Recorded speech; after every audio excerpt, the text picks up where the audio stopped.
పెద్దలారా మిత్రులారా అందరికీ నమస్తే. మనం కాలుష్యానికి సంబంధించి జల కాలుష్యం, వాయు కాలుష్యం, శబ్ద కాలుష్యం అంటే ధ్వని కాలుష్యం, ఎన్విరాన్మెంట్ కాలుష్యం ఇట్లా రకరకాలైనటువంటి కాలుష్యాలు మనం చూస్తా ఉన్నాం. సో, ఇది ప్రకృతి పర్యావరణానికి మంచిది కాదు. ముఖ్యంగా మనుషులకే కాదు జీవరాశికి గూడా ఇది నష్టాన్ని కలుగజేస్తా ఉంది. ఇందులో మనం అనేక అంశాలను మనం చేసుకుంటూ వచ్చాం. జల కాలుష్యానికి సంబంధించి వచ్చినప్పుడు ఫ్యాక్టరీల్లో, నదుల్లో వ్యర్థాలన్నిటిని గూడా మనుషులు వాడే వ్యర్థాలన్నిటిని గూడా సైడ్ కాలువలోకి వెళ్ళటం, సైడ్ కాలువ నుంచి వాగులు, వాగులు, వంకల నుంచి ఏర్లు, ఏర్ల నుంచి నదులు, నదుల నుంచి సముద్రం దాకా పొల్యూట్ అయిన పరిస్థితి మనకు కనిపిస్తూ ఉంది. సో, వాటిని అధిగమించి ముందుకు పోవాల్సిన అవసరం ఉంది. ఇక వాయు కాలుష్యానికి సంబంధించి ఫ్యాక్టరీలో వదిలే పొగ దగ్గర నుంచి మనం వాడే ఏమంటారు ఇవి పొయ్యిల దగ్గర నుంచి ఇట్లాంటి పరిస్థితి మనం చూస్తూ ఉన్నాం. ఇంకా కొంతమంది రైతులు వరి అయిపోయిన తర్వాత కుప్ప నూర్చిన తర్వాత గడ్డిని తగలబెట్టడం వల్ల కూడా కొన్ని నగరాలు పొగతోనే దట్టంగా ఇది అయిపోతూ ఉన్నాయి. ఇట్లా పరిస్థితి మనం చూస్తూ ఉన్నాం. వాయు కాలుష్యాన్ని, జల కాలుష్యాన్ని, శబ్ద కాలుష్యం కూడా అట్లాంటి దాంట్లో ఒకటి. ఈ శబ్ద కాలుష్యానికి సంబంధించి నివారించాలని చెప్తా ఉన్నాం. అది హిందూ పండగల, ముస్లిం పండగల, క్రిస్టియన్ పండగల, ఇతర పండగల ఏదైనా కూడా ఆ లిమిటెడ్ ఏదైతే ఉన్నదో వాళ్ళ అండర్ లోపలే ఆ మైకులు పెట్టుకోవాలి. ఇప్పుడేదో ఏదో ఒక కులానికి, ఒక మతానికి సంబంధించిన పండుగ వచ్చిందని కాదు. నేను హిందువుల పండుగలు వచ్చి చేసినా, ముస్లిమ్స్ పండుగలు వచ్చినప్పుడు చేస్తున్నాను, క్రిస్టియన్స్ పండుగ వచ్చినా చేస్తున్నాను. సందర్భం ఆల్ఫాబీట్లో వచ్చినటువంటి సందర్భం పండగ, ఆ పండగ, ఈ పండగ అనేది కాదు. ఖచ్చితంగా సమాజ నిర్మాణం కోసం ఇది ఖచ్చితంగా సైంటిఫిక్గా మనం ముందుకెళ్లాల్సిన అవసరం ఉంది.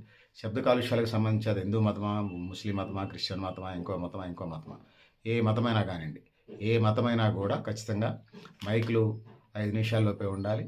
ఒకళ్ళు మైకులు పెట్టుకుంటే వాళ్ళ గ్రౌండ్ లోపల 5 మీటర్ల లోపే, 10 మీటర్ల లోపే వినపడేలాగా మైకులు పెట్టుకోవాలి. ఆ వైపుగా ముందుకు వెళ్ళాల్సిన అవసరం ఉంది.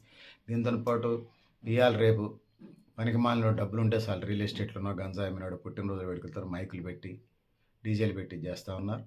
పెళ్ళిళ్ళు, పేరంటాలు, ఫంక్షన్లు చేసుకోవద్దంట్లా. ఎవరు నచ్చిన మతం ప్రకారం, ఎవరు ఆచార వ్యవహారాల ప్రకారం వాళ్ళు వెళ్ళాల్సిందే.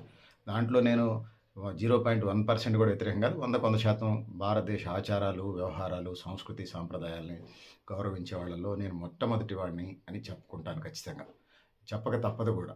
సో, అది పరిస్థితి పెద్దలారా మిత్రులారా. ఆ విధంగా ముందుకెళ్లాల్సిన అవసరం ఉంది. కానీ ఈ పేరుతోని, దేవుళ్ళ పేరుతోని, ఫంక్షన్ల పేరుతోని రోడ్లకు అడ్డంగా వెహికల్స్ పెట్టి, పెద్ద పెద్ద డీజేలు పెట్టి, నాలాంటి మిడిల్ ఏజ్ వాళ్ళకే కష్టంగా ఉంది ఆ సౌండ్స్ వినడానికి. ఇక పిల్లలు, లేకపోతే వృద్ధులు, సిక్కైన వాళ్ళ పరిస్థితి ఏంది?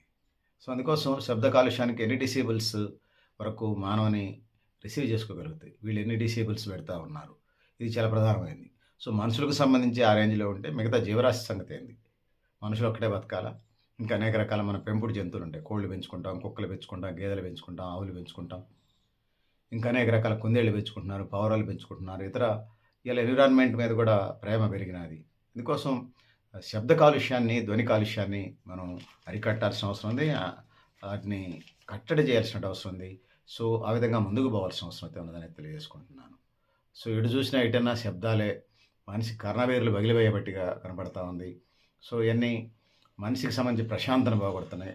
పల్లెలని లేదు, పట్టణాలని లేదు, కాలనీలని లేవు, తండాలని లేవు, ఆదివాసీ గూడాలు అని లేవు. అన్ని చోట్ల ఇదే పరిస్థితి. దీనివల్ల చిన్న వయసులోనే వినికిడి సమస్యలు, దృష్టి సంబంధించిన సమస్యలు, నిద్రలేని సమస్యలు, మానసిక ఒత్తిడి సమస్యలు, ఇట్లా అనేక రకాల శారీరక, మానసికమైనటువంటి సమస్యల బారిన పడతా ఉన్నారు. హారన్ శబ్దాలు చిన్నారులు వినికిడి శక్తిని దెబ్బతీస్తూ ఉన్నాయి. సో, వీటిని పరిష్కరించుకొని ముందుకు పోవాల్సిన అవసరం ఉంది. సో, ఎవరైనా మాట్లాడితే ఆ మతానికి వీడు వ్యతిరేకమని, వినాయక చవితికి సంబంధించి శబ్దాలు వస్తున్నాయని ముస్లిం వాళ్ళు కంప్లైంట్ చేస్తే, మసీదు నుంచి శబ్దాలు వస్తున్నాయని చెప్పేసి హిందూ మత సంస్థలు వెళ్ళి కంప్లైంట్ చేసుకుంటున్నాయి. ఇది ఒకరి మీద ఒకరు కంప్లైంట్ చేసుకోవటం కాదు. అన్ని మతాలు, ఈవెన్ క్రిస్టియన్ మతంతో సహా సమయం మనం పాటించాల్సిన అవసరం ఉన్నది. ఆ విధంగా ముందుకు పోవాల్సిన అవసరం ఉందని తెలియజేసుకుంటున్నాను. సో, అవగాహన కల్పించాలి. ఇంకా కాలనీ కమిటీలు, గ్రామ కమిటీల మీద కమిటీలు వేసి నియంత్రణ చర్యలు చేపట్టాలి. సో, గుండెలు అదిరేలా, తల పగిలేలా, చెవులు చిల్లులు పడేలా, భూమి కంపించేలాగా డీజేలు పెట్టడం నేను చూస్తూ ఉన్నాను. సో, తాగి డ్యాన్సులు అయితే మీరు తాగండి, సావండిలే కానీ ఈ శబ్ద కాలుష్యం మానవ జీవన విధానాన్ని దెబ్బతీస్తుంది. సో, వినికిడి శక్తిని చేస్తూ ఉంది. సో, పటాకులు, భారీ వాహనాలు, హారన్లు, మైకులు, మోత, యంత్రాల శబ్దాలు, పశువులు, పక్షులు, కుక్కలు, పిల్లలు వంటి జీవులు చెవులకు తీవ్ర నష్టం జరుగుతుంది. మనుషులకి ఎట్లుంటే అవి చిన్న చిన్న జీవరాశులు. మన చిన్న చిన్న జీవరాశులు మనం చూస్తూ ఉంటుంటాం. సో, మనం పట్టు తయారు చేసేటప్పుడు పట్టు వస్త్రాలు కట్టుకుంటాం కదా! పట్టు తయారు చేసేటప్పుడు వాటి సంగతి ఏంది? సో, ప్రొడక్షన్ అగ్రికల్చర్ సెక్టార్ నుంచి కూడా ప్రొడక్షన్ తగ్గుతుందని చెప్పేసి నాకు అగ్రికల్చర్ సైంటిస్ట్ చెప్పినటువంటి మాటలు మీ దృష్టికి తీసుకొస్తా ఉన్నాను.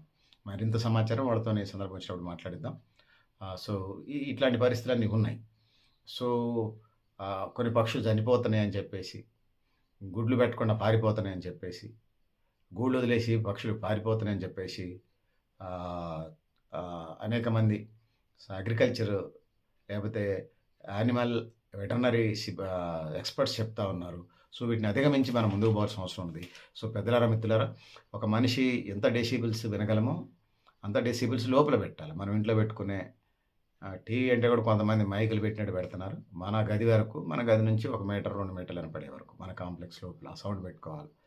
నిజంగా మీ ఇళ్లల్లో ఎవరికన్నా మా ఇళ్లలో గాని, మీ ఇళ్లలో చెవుడుంటే ఖచ్చితంగా చెవిటి మిషన్‌లు కొనిపెట్టండి.